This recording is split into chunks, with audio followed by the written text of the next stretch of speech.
লোকসভা নির্বাচনকে সামনে রেখে এর যে রাজনৈতিক দলগুলি বিশেষত ইন্ডিয়া জোট সেই সঙ্গে বিজেপি নিয়ন্ত্রিত ত্রিদলীয় জোট একে অপরের বিরুদ্ধে আক্রমণাত্মক প্রচারে সামিল হয়েছে।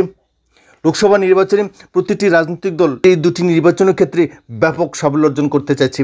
বিরোধী দলগুলি চাইছে বিজেপির কাছ থেকে এই দুটি আসন ছিনিয়ে নিতে। ঠিক তেমনিভাবে বিরোধী রাজনৈতিক দলগুলি সেই স্বপ্নকে চোরমার করে দেওয়ার জন্য পশ্চিম ত্রিপুরা লোকসভা কেন্দ্রের বিজেপি দলের প্রার্থী প্রাক্তন মুখ্যমন্ত্রী তথা সাংসদ বিপ্লব কুমার দেব, সেই সঙ্গে পূর্ব ত্রিপুরা লোকসভা কেন্দ্রের প্রার্থী প্রদ্যুৎ কিশোর দেববর্মার বোন কীর্তি সিং দেববর্মাও চাইছেন বিজেপি আইপিএফটি জোট বিরোধী ইন্ডিয়া জোটের প্রার্থীকে সম্পূর্ণভাবে জামানত বাজেয়াপ্ত করতে।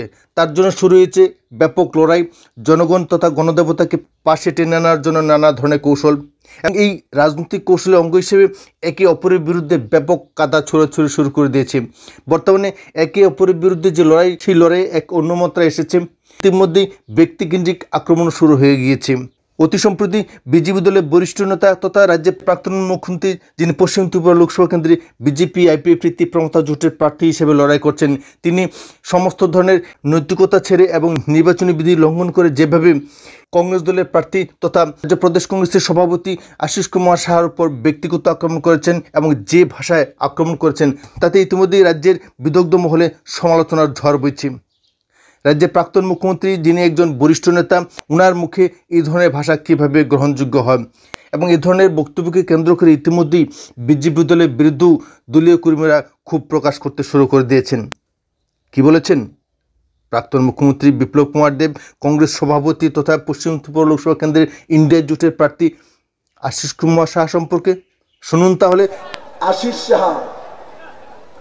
সাহা কমিউনিস্টের প্রার্থী, কেমনে আবার আশিস সাহা কমিউনিস্টের প্রার্থী হয়? আমি কালকেও বিটার মনে বলেছি, বিল্লাল বাবু ছিল, ওই দশা হয়েছে। কি দশা? কালকেও বলেছি, আশিস সাহার ভিতরে এখন কমিউনিস্টের জিন ঢুকছে। কমিউনিস্টের জিন ঢুকেছে আশিস সাহার ভিতরে।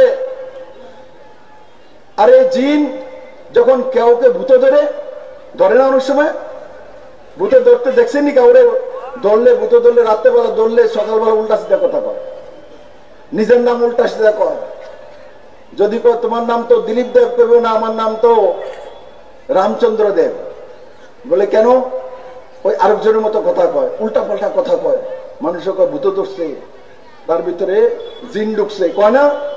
তখন কি করি আমরা? জিন ঢুকলে কি করি? উজা আনি না? উজা আনিনি? ঠিক আছে, উজায় কি করে? উজায় কি করে? ঝাড়ু দিয়ে পিটে। উজা যখন ঝাড়ু দিয়ে পিটে তখন জিন বাইরে জায়গা। এই কারণে আমি বিল্লাল মিয়ার আবার এদিকে রাখছি। বিল্লাল মিয়া কংগ্রেস করে এসছে, এবার আশিস সাহার মধ্যে যে জিনটা ঢুকেছে, এই উজা আছে, এই উজা দিয়ে ঝাড়ু দিয়ে পিটা দিলে তারপরে পদ্ম বল আর সিপিএম নাম নেবে না। তাই বন্ধুরা, এই সিপিএম কংগ্রেসকে চিনেও না, এদেরকে